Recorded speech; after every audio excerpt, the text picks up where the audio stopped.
Một số em gì ra là ngoài cái đê nữ cái tự nhân đồng cái đê nữ tâm dần đê nữ dần về cả dần về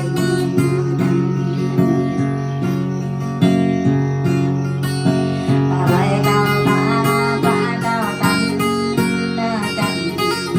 nằm trong ta biết hiền đâu cầm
tờ ta đang lê hạt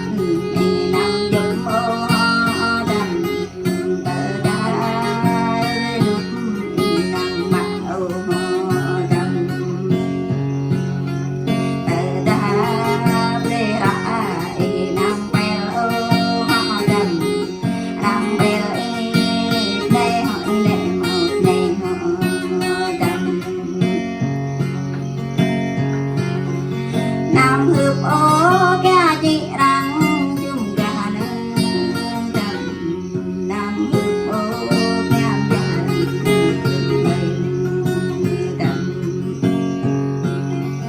y chẳng thể na mẹ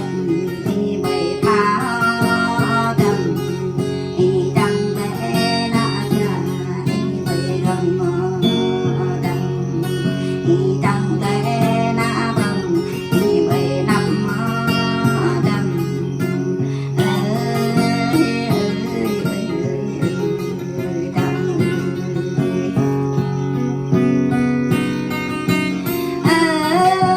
ơi có ra hình chắc đầm ngọt chắc ra đầm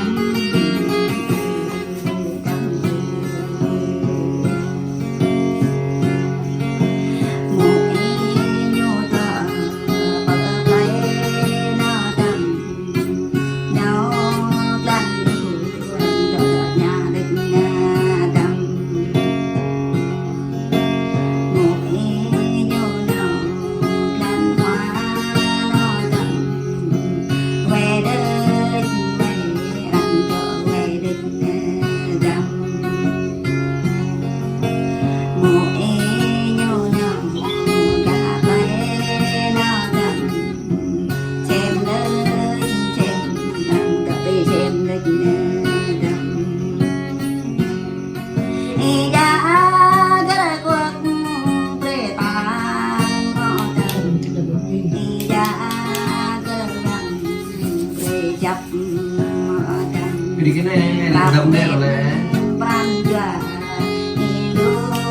hodam tuổi ô đầm thì năm tuổi